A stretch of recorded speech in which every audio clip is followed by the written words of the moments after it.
Hi, everyone. Welcome to the Spiritual Wanderlust podcast. My name is Kelly Deutsch, and I am your host.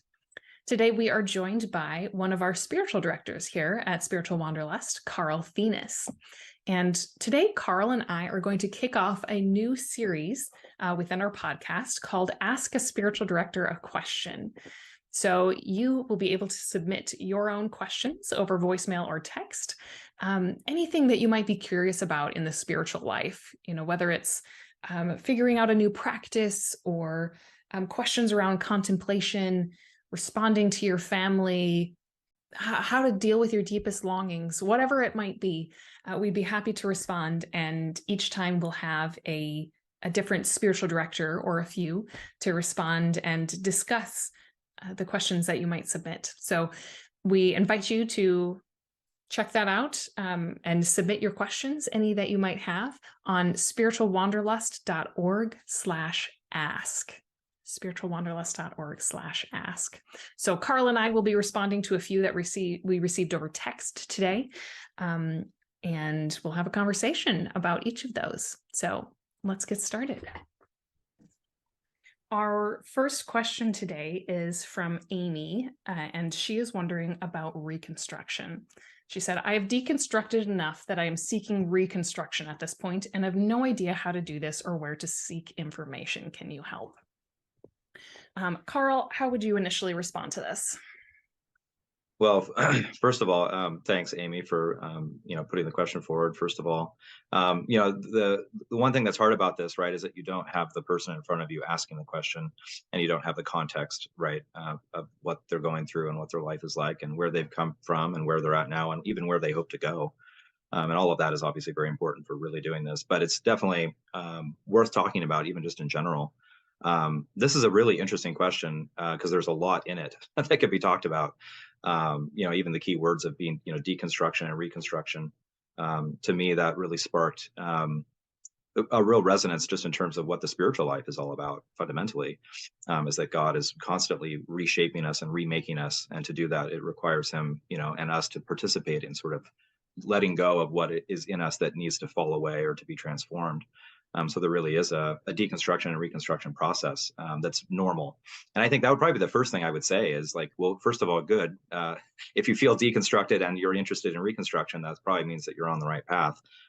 It certainly is uncomfortable, though, I think, to be deconstructed or to be going through a process where you're giving up, whether it's your character defects, whether it's the sins of your life that you're working on, or even just going through stages of life that are changing. All of those, right, are kind of deconstructions of your life. For anybody who hasn't heard of those terms, what would you like if you had to say, in a sentence or two, what deconstruction and reconstruction mean? How would you? Yeah, well, I'm thinking of them in the sense, I would ask her more, like, tell me more of what you feel like those words mean to you. But to me, deconstruction is more of a process of, like Richard Rohr talks about, the first half of life as we move into the second half, that sense of letting go, or St. Paul when he talks about that letting go of childish things. So that journey of maturation, essentially, right? But I also like it, the sense of it's a deconstruction, not necessarily a destruction, right? It's a deconstruction in the sense that we're transcending where we're at, but we're including where we came from. And so I like that she's using those words rather than destruction and recreation, let's say, right? Because there's an element of a pattern, essentially, that you're keeping track of as you go through your life, that the things that you once used to be, you never really let go of them. They carry forward with you in various forms, but they do have to get reconstituted. And so they have to be essentially stripped down to the studs and then rebuilt. And I know for me personally, I would answer this probably to talk a little bit about the fact that, in sobriety, one of the things that I had to really do, I had to deconstruct my own faith, essentially. And that's a very painful thing to do, right? When you come to depend on certain ideas or even certain relationships or even practices that you've maybe once worked for you, but you come to points in your life where maybe they don't work so well anymore. And so that process is very painful to let go of those, and then to ask, right, what was good in them that needs to continue carrying forward. And so, like, I have some empathy here in the sense of I'm seeking reconstruction, is I think the way she said it, because it is a seeking, it's a journey, right, of trying to find to find yourself, right? We have to lose our life to find it, and the losing is the deconstruction, and the finding is the reconstruction. But it's a iterative process. It's not just a one and done. Um, and so, one of the things I would, probably ask her is, how has this process worked for you in the past? This isn't the first time that you've probably that you've been deconstructed, let's say. Mm, And there's probably been many times in your life where you've been rebuilt into the version of yourself that was necessary to be, present at that time. And then to like trust essentially that process is something that you've been through before. Good things have come from it. It's painful, but you're on the right path.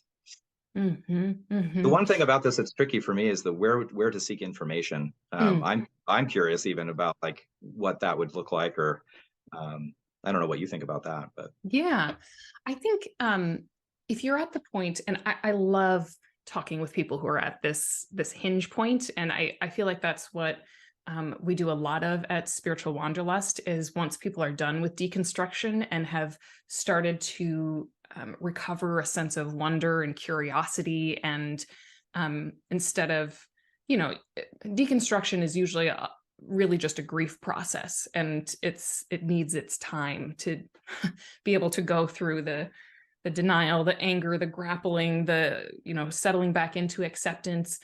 And once you've done a lot of your grief work and have settled back into this big wide field that you're no longer afraid of, that you're like, like, I wonder what's out here. I'd say it really depends.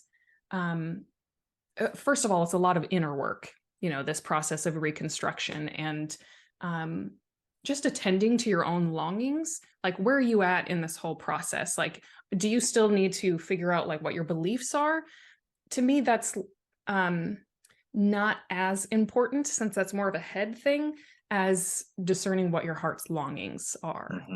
And so sitting down and finding whatever your spiritual practice is. I mean, basically almost anyone who's longing for spiritual growth, I'll say 4 things. I'm like, find your practice, find your guide, find your community, and find your inner work.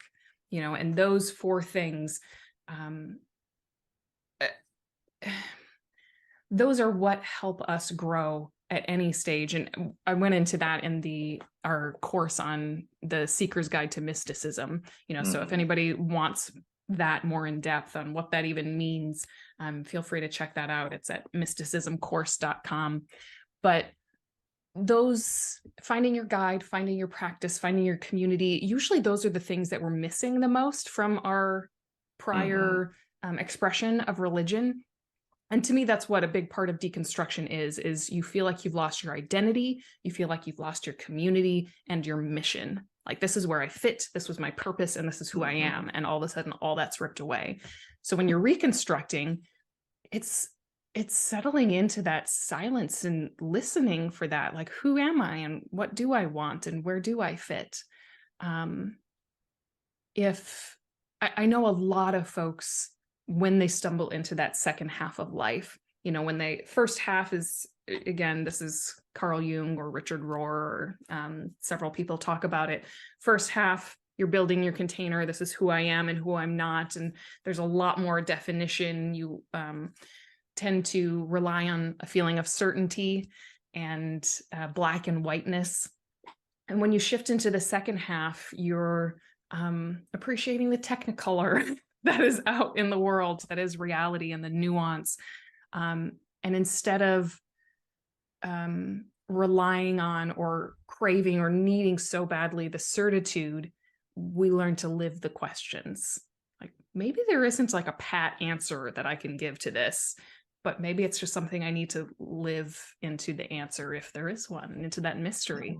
So as people settle into that place of kind of non-duality, a place that I'm frequently referring people is like Richard Rohr, if you haven't already read him, Thomas Merton, and seeing where, like, what practices resonate most with you at this particular moment in life. Letting go of all the shoulds. Like, everybody says you should meditate, have your 20-minute sits a day, or whatever. But if you're connecting with the divine most deeply, by like, I love to just go like stick my face in the grass. Like, that's like one way that I just love to like reset and be present. It's not one of the longer practices. I don't lie there most of the time for an hour.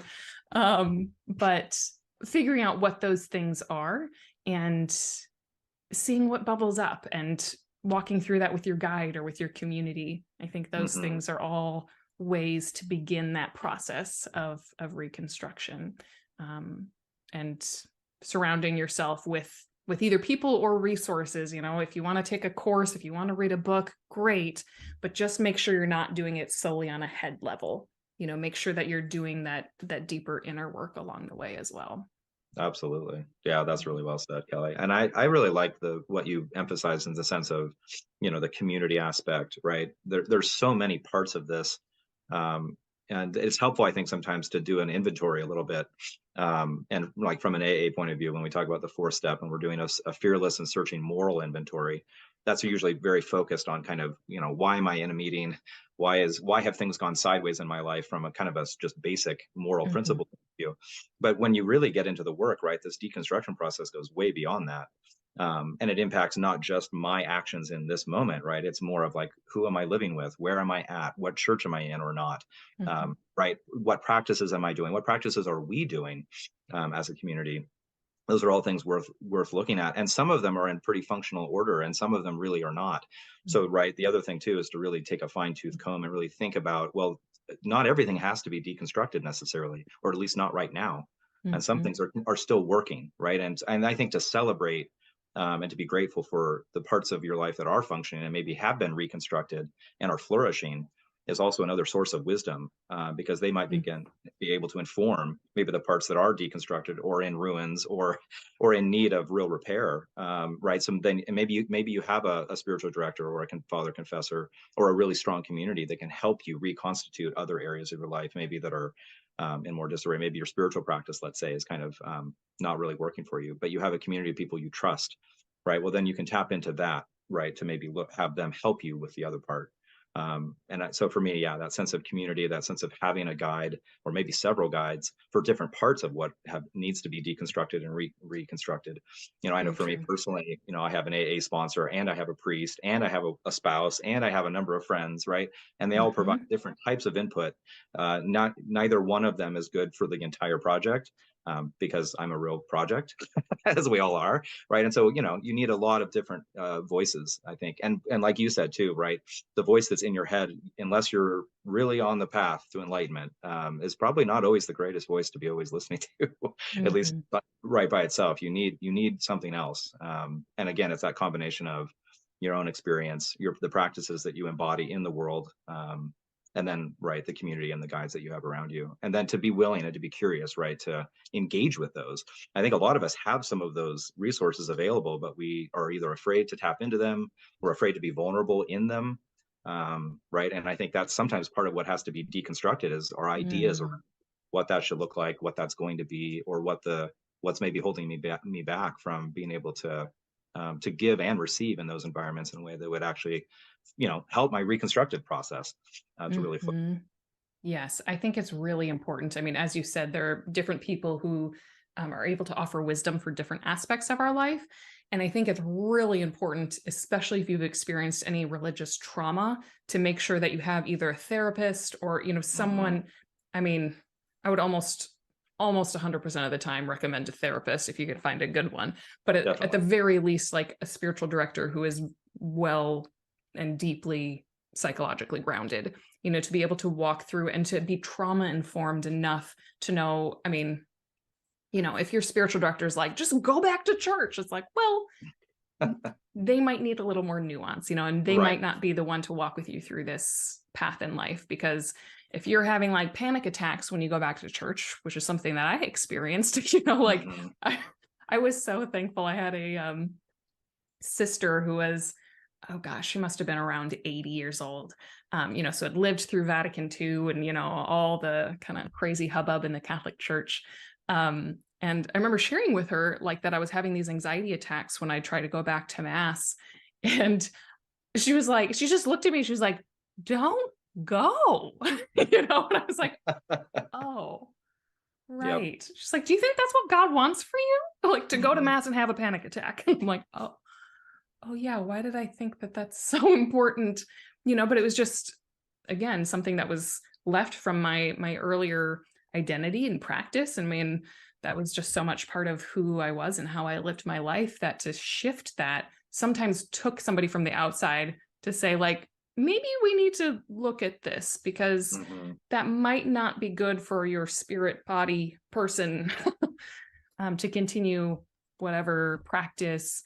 And some people are able to continue in their institutional religion just fine.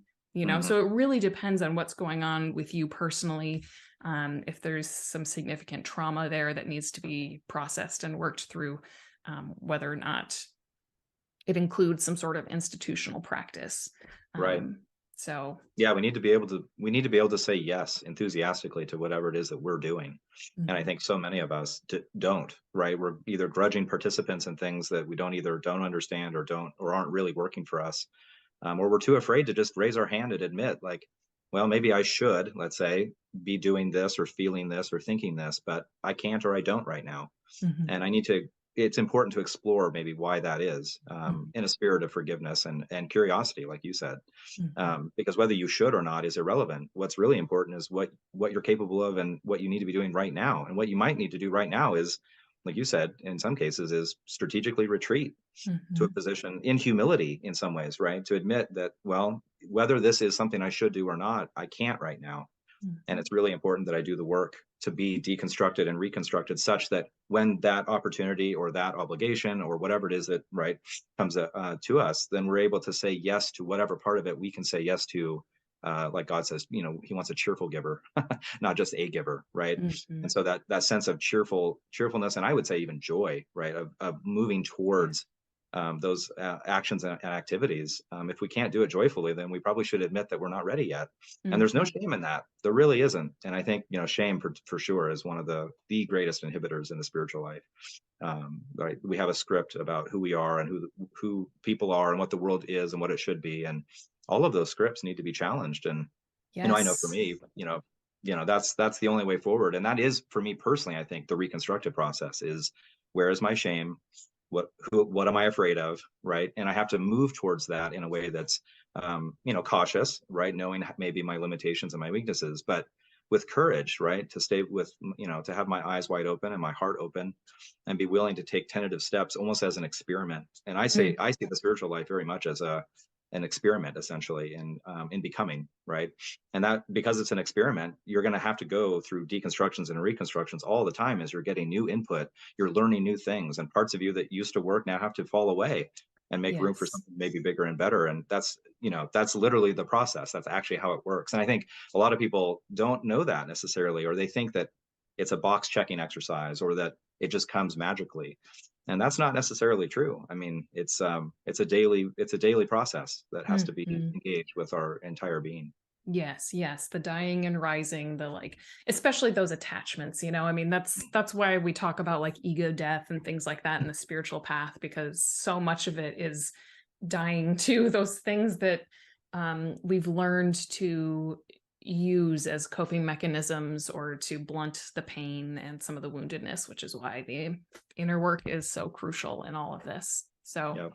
yeah, so resources, I would say start looking for a guide if you don't already have one. You can find one here. Spiritual Directors International has a huge directory. Um, find your community, find your practice, find your inner work. And again, there's more resources on that on our website, or mysticismcourse.com. So feel free to check that out. Our next question, we have a question from Judith, and she says, my ambition and dream is to become a Carmelite nun, but it is not easy to achieve, especially with long-term health issues. How can I spiritually be healed or even achieve my hopes and dreams? Hmm. Where would you start with that, Karl? Boy, that's a painful question in many ways, right? Because our vocation, the sense of what we're called to do and who we're called to be in the world, is is one that everyone who has any spiritual sensitivity really feels at some point, and in some cases for long stretches of their life, really wrestling with. And I think, one thing is, and I'll get to her question in a minute, but one general thing I think I would say about this is that, as I was listening to the question, I was thinking of Augustine's quote about I think it was Benedict, like, do what you're doing, right? Be where you're at. There's something I think that we've, and whether you're Catholic, I think every group has their own version of this particular mistake, which is that they put forward a sense of what a good Christian or a good spiritual person should be doing in the world. And then there's this implicit sort of assumption that if you're not moving in that direction or haven't achieved that type of work, let's say, you're missing the mark. And, and I know for me growing up as a Protestant, it was being a missionary, let's say. And I didn't want to be a missionary. I had no interest. I didn't really have any skills, particularly at that time, for any of that kind of work. And so I felt, right, that I felt like I should have that dream or that ambition. And I felt a lot of shame about not wanting to pursue that and feeling like God was disappointed in me in that way. And I'm not saying necessarily that Judith had that as it relates to, let's say, monasticism. But so that's one thing I think to look at, is to hold our vocations lightly, or our dreams, and be willing, right, to go where God takes us. Which is so clear from Scripture that, the thoughts and ambitions and plans that we have when we start out, and even as we're moving forward, often get shifted and changed. I think of Jonah a lot in that regard, right? He had a vision for what he wanted to do, and he knew what he was supposed to be doing, but he couldn't do it.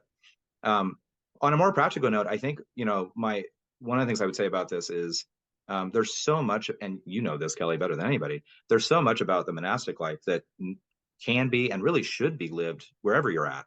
There's no excuse in some ways that if you have a calling, or if you feel like if you're attracted, let's say, to the monastic life as such, then start living it.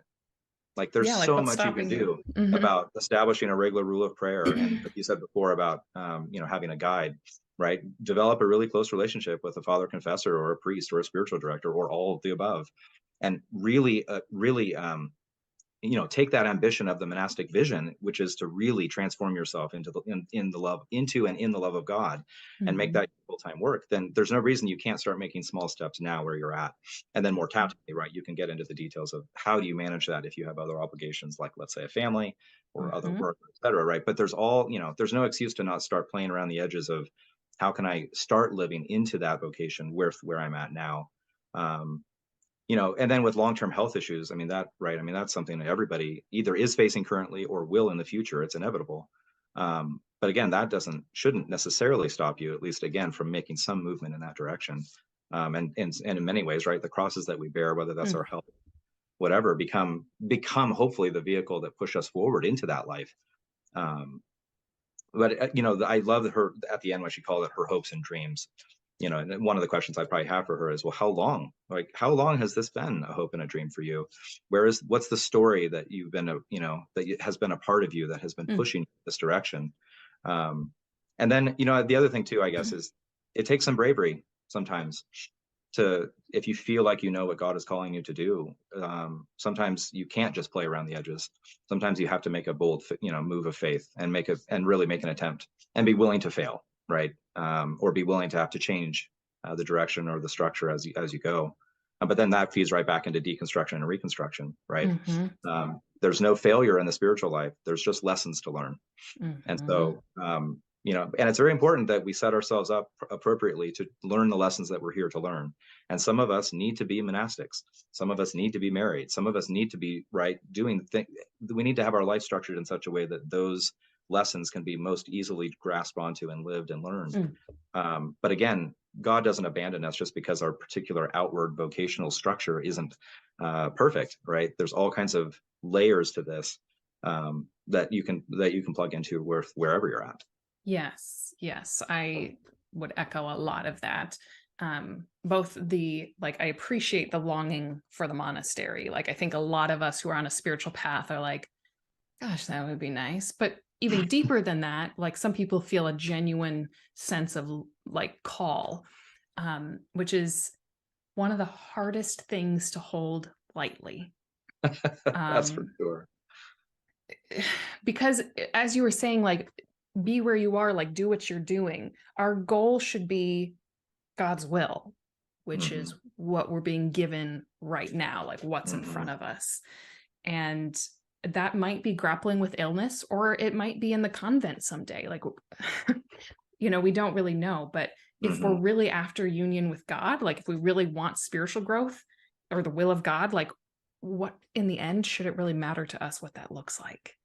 That is so hard because sometimes we're like, but I feel like I have this God-given longing, to be completely his in the monastery or, whatever it is.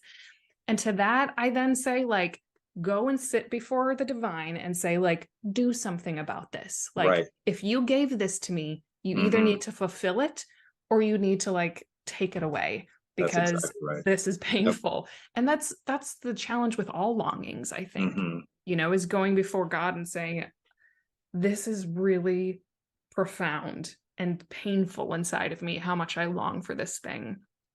So either fulfill it, do something about it if you gave it to me. And also finding that trust within you. Like, if this is something God planted within you, he is going to fulfill it. Like, and it might be in ways that you do not expect. Like, I am a primary example of that, Yes. I felt called to the convent since age 14, was like, oh my gosh, like, this is just what I think God wants me to do with my life. And once I was in, like, the convent, there was a lot of good and a lot of difficulty. And now I find myself on the other side of, like, illness and leaving the community and all of those things, living many aspects of that life that I longed for, but not, obviously I'm not a nun anymore. And that was my own process of, like, deconstruction and having to grapple with my sense of identity and calling and purpose and all of that. So I understand and I can empathize, at least, with how deep that longing can be. And also now dealing with chronic illness, like, there is rarely a day that goes by that I'm not like, can we just be done with this, please? There's so many things that I want to do. And I just have to trust that, like, all right, if they're meant to happen, if this is truly God's will, he's going to make it happen. And if not, like, if this is God's will for you to just be ill and have difficulty, like, walking sometimes, okay, that's your path to holiness, Cal. Like, so I think that overall is the invitation, is to hold that lightly. But I think there's also there, like we said earlier, the invitation to doing your inner work. Like, what is it that draws you about the convent? And to look at both the bright and happy reasons, as well as the, like, not so, the reasons that you'd rather just, like, keep in the closet, it's easy to long for, like, a sense of community and belonging, a rhythm of prayer, and to just have that radical life of being all in. But oftentimes underneath that, there is also the, like, fear of being lonely, or wanting to get away from the chaos of your job, or feeling not enough as I am. And so I want to do something radical to feel like I'm enough. I've done this big thing and I'm okay. I'm good. I'm lovable, whatever, our kind of core lie is. Like, when I entered the community, like, I was like, I feel called here. Like, this is definitely something that is my vocation. I had no idea that I had a sense of, like, spiritual elitism, like, blended into that mix. It wasn't really until after I left, when I was grappling with things so much.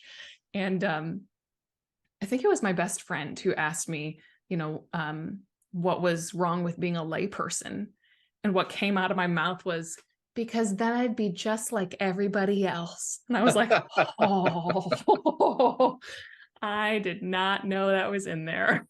Like, okay, that's something I need to deal with and address and heal, and that was something that Judith asked about, is, like, the healing process. And I think a lot of that is in doing your inner work and addressing, like, even you might still have a genuine call to religious life, but sometimes the painfulness of it has more to do with our attachments and wounds that need healing and addressing.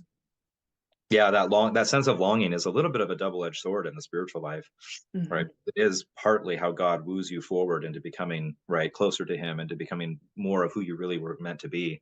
But it always means that you're carrying yourself forward, which means your weaknesses and the darker sides and like you said, the motivations for why you might want something to begin with. And even if you want something that's good, not all of your reasons necessarily are super pure, and the longing, I think, itself is part of how God purifies you in that. Mhm. That is the spiritual healing that you're seeking, which is to make sure that that longing isn't isn't for anything other than Him fundamentally. Mm, Uh, mhm. very few of us want God for Himself. We want God and something else, right? Like C.S. Right. Lewis, Christianity or right. There's always an attachment that we're carrying forward. And from an like an addiction recovery point of view, that's exactly how it works. Is that healing your addiction? It usually what you really wanted was God all along. The drug or whatever it is that you became addicted to was something that had to be let go of, and it's the reason you're in recovery. Mm, But fundamentally your longing is for union with God, right? And to be of service to the people around you, and to be filled with the love and joy that you really that you were called to live, to be, to live out and to be in. mhm, But mhm. those substances, right, that trick us, right, that are idols essentially, they're what have to be deconstructed out of us. But the longing itself is this thing that never really goes away. uh, Mhm. it's constantly being purified. And like Yeah. you, again, that's why it's so important to stay diligent in your practices and in your inner work, so that you can more carefully understand like why it is that I want something, or what is it about it that I want, Yes. and to be really clear with yourself. And then, like you said, which I loved, which is that you constantly take that back to God and you make it His responsibility. Um, right, because if He gives you this body and this life and these longings and this desire and this personality, and right, everything that makes you who you are, that leads you into wanting something deeper and more, then it's His responsibility to walk with you.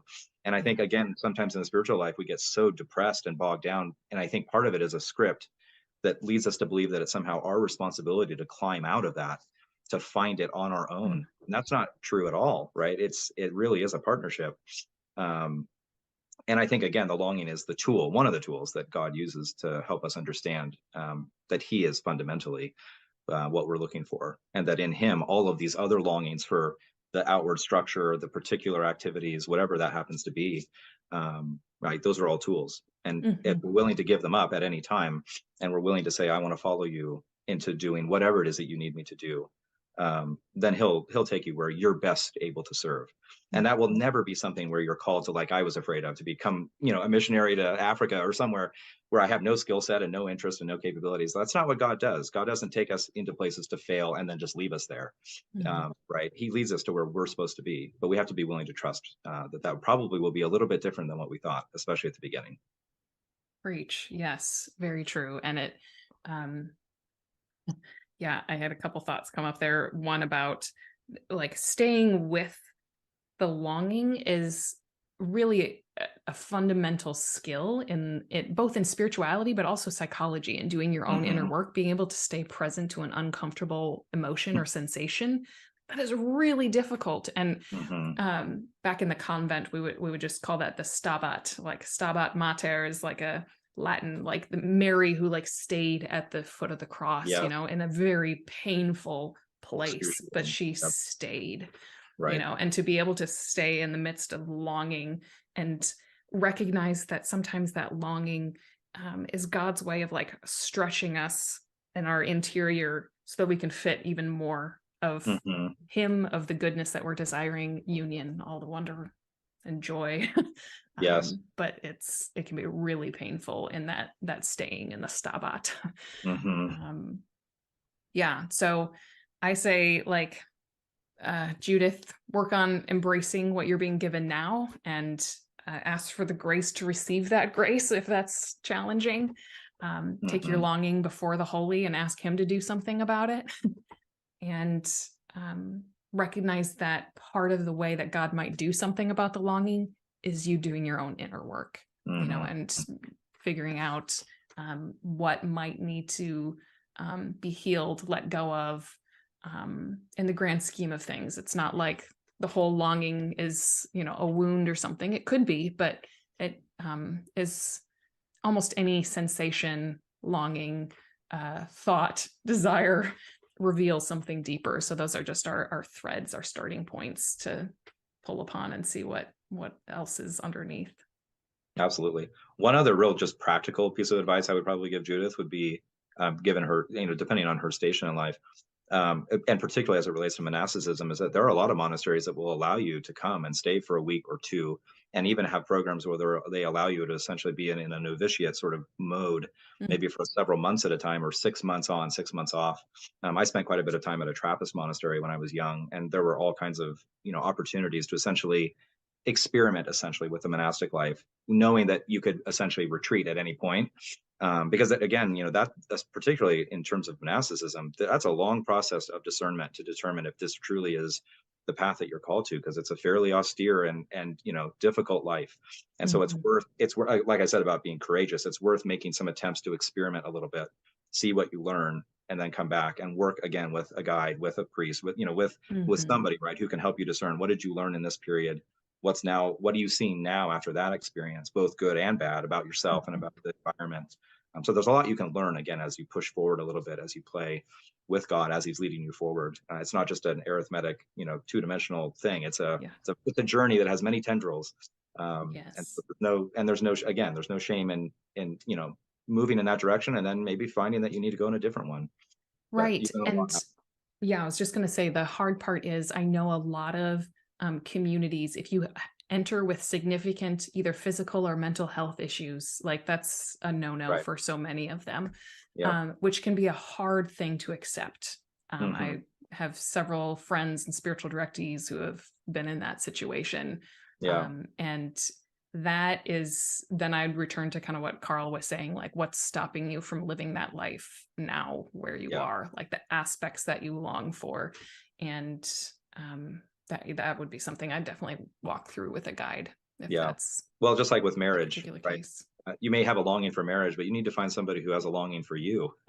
And same thing with a monastic community. You may Yeah. have a desire to join one, but you need to also be very cognizant of where that community is at with its Mhm. limitations. And you might just not be a very good fit for that particular community for all kinds of reasons. Right, right.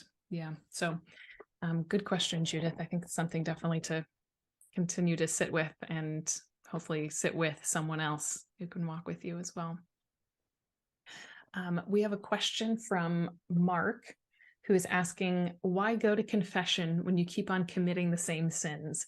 Isn't it like a broken record for God? It keeps playing the same thing over and over. And I appreciate this question. I think it's applicable not just to Catholics or whoever might go to confession, but any of us who get stuck in unhealthy patterns and are like, oh my gosh, I keep doing this over and over and over. Like, what do I do about this? Is God getting sick of this? What's the point? And I think that also lends itself to the bigger question around addiction, because we get addicted to actions, and it doesn't have to just be alcohol, drugs, pornography, whatever. It can also be whatever it is, like binging on our latest like Netflix series and avoiding your family or snapping at them when they interrupt you, or a whole host of things. So Karl, I know you have lots of experience and love and wisdom for the 12-step movement. So what would you say to Mark? Yeah. Well, first of all, like, I really appreciate this question from Mark. I mean, it's a question that I think you hear a lot, and I know, like, I feel this question a lot myself.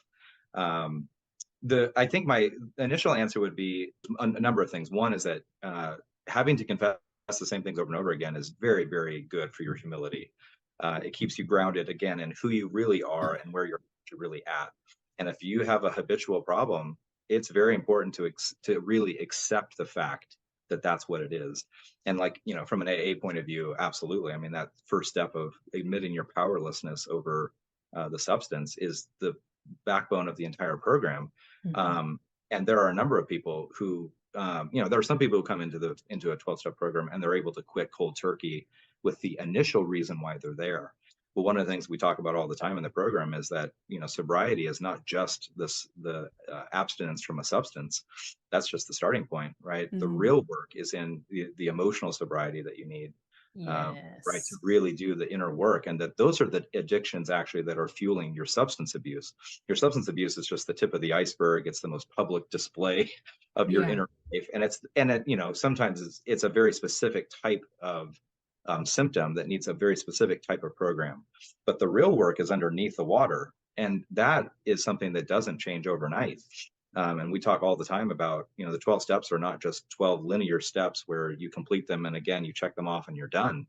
There's a very, circular process. It's a spiral dynamic where you go back over and over again, back to the steps where you redo that searching a fearless moral inventory. And in step 10, we talk about admitting when you're wrong, promptly admitting when we're wrong. Well, promptly assumes that it's going to be done immediately and that it's going to happen repeatedly. So first of all, I would say there should be no shame in realizing that what I'm confessing, what I know that I did today, I need to confess tomorrow. And tomorrow when I confess it, I know full well that the chances of me committing it 2 days from now are very high. That shouldn't be an impediment to going. That should actually drive you to go. In the same way that if you had a medical condition, you might need to see the doctor many, many times. You might have to have surgeries many, many times, because that's just literally the way you get healed. The second part of his question had something to do around, isn't it a broken record for God to hear that? And the answer is no. It's a broken record maybe for you to listen to yourself. And that's, I think, part of the humiliation that's important to your spiritual development. It is a little humiliating to realize that you are a broken record a little bit on some of these things. Mm. But again, from a recovery point of view, when we talk in step 5 about we admitted to ourselves, to God, and to one other person the exact nature of our wrongs, that exact nature is something that has to be explored. It's not just about the one time that I did something naughty, let's say, or that needs to be right. It's I'm in a program where I'm really exploring the exact nature of my wrong, Mm. and that's going to take a very iterative process of exploration where I'm going to be able to see some parts of it now, but some parts of it are going to be hidden from me, and maybe for my own good, because God can only show me what I'm able to bear. And so there's this sense of which we're digging, right? We're tilling the soil, and so it's a patient process of what am I capable of noticing today that I'm willing to give back. But is it a broken record to God? The answer is no. He's thrilled. He's thrilled beyond belief when we're willing to come back over and over again, and we have the courage and the stamina and the endurance to say, okay, well, I'm here again, and this is happening again.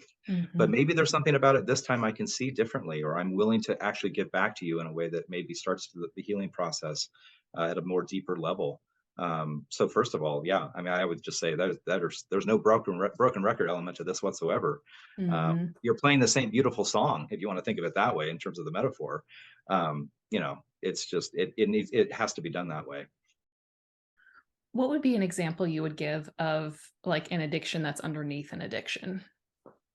Oh, I mean, a lot of it has to do with like what I would call emotional sobriety. And Mhm. like, I think you brought up the point of like the way in which you respond, the triggers, let's say, that have you, that feel like they elicit a knee-jerk response from you. Uh, Mhm. Absolutely. And I know from an addiction point of view, by the time you get into a point where you're really addicted to a substance like alcohol or drugs, you have so many other emotional addictions there's a lot to work with there. There's a lot of anger. There's a lot of resentment usually. Mhm. Because resentment tends to be the key emotional triggering element that usually creates an addiction to a substance. So that's one thing, Mm. is that the resentments of your life are telling you a lot about who you probably are and what you really need to work on. But there's a host of things, right? Um, and that takes work. And so like even in AA, if you have a really good sponsor, as they're walking you through the steps, they have you do some pretty serious journaling and some gritting out of, these are the things that are happening and this is how I respond and then this is how I feel, right? And Mhm. actually really starting to look at, where is my part in this? Because another thing I think that gets us tripped up is that a lot of people will sometimes come to confession and they're confessing everyone else's sins, right? So that's not a good thing, right? You need to be able to focus on, where is my part. But to do that in a way where you're not triggering yourself is really difficult. Mm. To really parse through, okay, this event happened and then this was my response. If you have a good sponsor, if you have a good spiritual director, they can really help you figure that out, so that then when those events that trigger you occur, you have the space from them and the space from your own reaction to be able to do two things. One is that you take responsibility and accountability, and you go to confession if you need to for the part that you need to own, that where you're contributing to the madness, let's say. But then on the other part, if it's driven by circumstances or by other people or right by things that you need to have the serenity to accept, then you're able to do that, and you give them back to God. And again, as you do that work, as you are able to essentially live out the serenity prayer of accepting the things that you can't change and doing something about the things that you can, then that's where the peace and the joy and the true sobriety comes, right? So that then let's say in Mark's case, if you go to confession, you're able to actually dial in and figure out, this situation happened, this was my reaction to it, and that reaction comes from these specific parts of me that need to be healed, or this particular shame in me that needs to be expressed. And again, that starts to not feel like a broken record at all, even if it's about the same action. And I think that's one of the things too, is that, again, a lot of our ideas about confession are very surface. They're very much based on the exterior behavior or the last thing you did that is most obviously bad, let's say. And obviously that's a great place to start if you're going to go to confession, is the naughty part at the end. But there's so much that's happened before you get to the point of, let's say, of picking up a drink or of doing something that elicits, that is, let's say, a moral transgression. That's where the real work is, in that part. Because by the time you get to the part where you're taking the drink or hitting someone or whatever it is that you've done that's wrong, I mean, that it's almost too late for you at that point, because again, those triggers and those reactions and those scripts have essentially betrayed you up to the point where now it's inevitable that you're going to do something bad. And so again, you have to backtrack. You have to figure out, who was I 10 minutes earlier? What did I hear last week that set me in a bad mood? All of that has to be, and that really should be what you're bringing to confession is, I indulged in this thought 2 days ago and I stewed in it like Cain, or right. And I lived in it and I let it breed. And then when this trigger happened, well, then I did this thing. Well, and again, I'm sorry for doing that thing. But what I'm really sorry about is the fact that I chose, right, in some way, in a way that I see now that maybe I didn't see then, to engage in it such that it led to this. And, and again, from a recovery point of view, this is the work we do with addicts, is that, and that I had to do when I was in sobriety, is if I don't get a handle on exactly why I want to drink at this level of depth, I'm going to drink again. And if I drink again, I'm going to die. So it's a very stark life and death kind of scenario where you have to get real serious about, well, do I want to die, or do I really want to do the work? And those are both deaths. Those are both deconstructions, as we talked about. And I think that's one of the joys of the spiritual life fundamentally, is that you're going to get deconstructed one way or the other, but you do get to choose the way in which you participate in that. And I think, again, if you embrace that, like Mark was asking about confession, it's such a beautiful tool. It's an essential tool from a recovery point of view. That's step 5, just completely. But I think it's from a, just general spiritual point of view, there's very little progress that you can make without being willing to admit to you, first of all, to yourself about where you're really at, being willing to admit to your higher power of where you are and where you'd like to go, which is towards him, hopefully. And then third, you have someone else in your life that you're being 100% honest with, at least about this issue, if not for everything. But if you can find that, if you can be 100% honest with one person and get all of those things aligned, then the promise is, and this is true from a recovery point of view, the promise is that you will be healed. It might not be today. It might be, right, it might take several, moments of this, but it's going to happen. And so, again, to me, I think God is thrilled beyond belief when we're willing to try to admit something that's true about the reality that we're in, because that's literally the only way. Yeah, I think that's so critical to underline that. I feel like, we sound almost like a broken record talking about inner work, like do your inner work, do your inner work, but that's really where all of this comes from. We're just looking at like the tree that you can see on top of the soil, but underneath there are so many roots, or in the cases of like attachments, if you want to call them sins, whatever, your weaknesses, your addictions, those attachments, those are the smoke. Like the fire is somewhere else, and you got to go figure out where that fire is. Otherwise, if you keep on bringing the smoke to confession or to, to whoever it is, your therapist, you're like, I keep on smelling this smoke. Like, well, okay, well, let's figure out where the fire is. Okay. Cause otherwise, like, there's not a whole lot you can do. You can, whatever, try to put a like wet blanket over everything so you're not breathing it in, but like, that's not putting out the fire. And so just like you were saying, whether it's, you feel like you can't stop yourself from like looking at pornography, or like you just keep on snapping at your family, like losing your patience constantly. And that's not the kind of person you want to be. Like, what is prompting that? Like, take that step back, just like you said, like by the time you reach that moment, like there's a lot that's gone into that. Like, okay, you're snapping at your family because you're trying to like watch TV and they keep on interrupting you. Like, okay, we'll take another step further. Like, why is this TV so important to you right now? Like, are you super stressed out about work? Like, do you need to actually learn how to set boundaries at work because like, you're being overtaxed? Or do you need to learn how to express your needs to your partner and your family differently? So that's like, hey, I'm really overwhelmed. There's a lot going on right now. And I need to find a way that I can just have some decompression after work where I'm not interrupted. It's like, what all needs to happen so that I am taking away this occasion where the trigger might come up? Like, what is it that I have influence over, and part of that is like, yes, I can control whether or not I snap. But it makes it a whole lot harder if all these other, pieces are in there. So looking at all of that. And again, this is why we work with guides, spiritual directors, therapists, confessors, whoever, so that they can help you kind of untangle all of those tangled threads, so that it doesn't just like, oh, that's weird, why do I keep doing that? Dang it. But you see exactly where that trail came from, where the smoke is coming from, where's the fire. Yeah. So I think absolutely. That's the critical piece in my mind. Yeah. And something you said about the guides was interesting too, in the sense that, I think sometimes we think that either, like, let's say with confession, that should be enough. So there's this heightened sense of expectation that sacrament is going to do a lot of the work. And it is true that it does. But I think one of the things that we have to know is that sometimes all of these things have to be melded together. Maybe what you bring to confession is just the most obvious things. And it's a first layer attempt to be honest and take accountability for this part.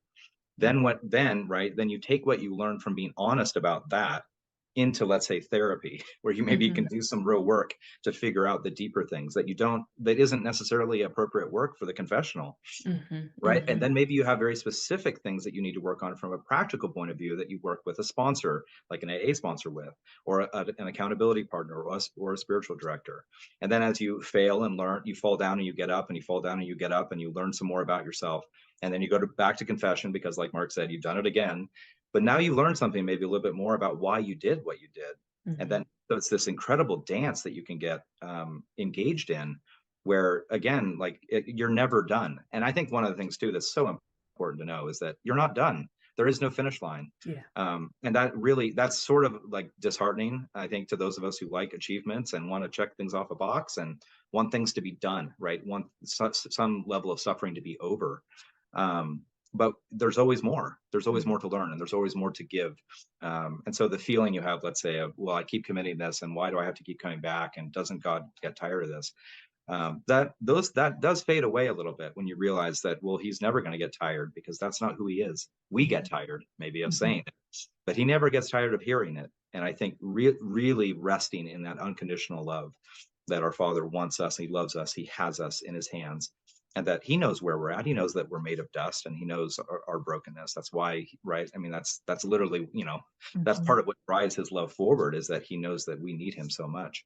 And so as we can rest into that unconditional love and let go of our shame about not living up to our expectations, or our parents' expectations, or all of the scripts that we have, it becomes a real joy to participate in this.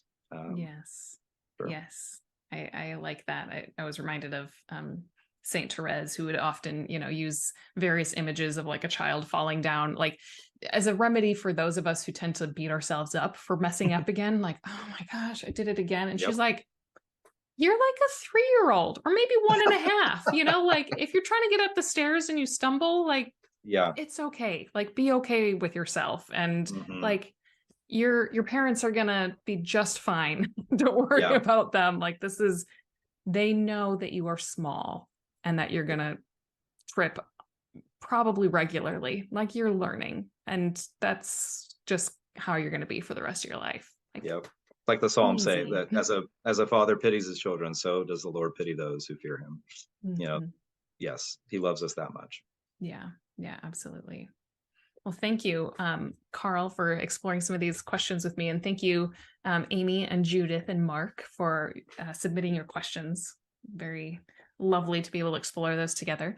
And anyone who's listening, please submit your questions as well. We'd be happy to hear from you and hear what your questions and curiosities and struggles might be, and walk through those with you. So you can do that at spiritualwanderlust.org/ask. And we'll have that link in the show notes as well. So thank you so much for joining us. And Karl, I appreciate you sharing all of your wisdom. Yeah, thanks, Kelly, for having me. Appreciate it. Yeah, absolutely.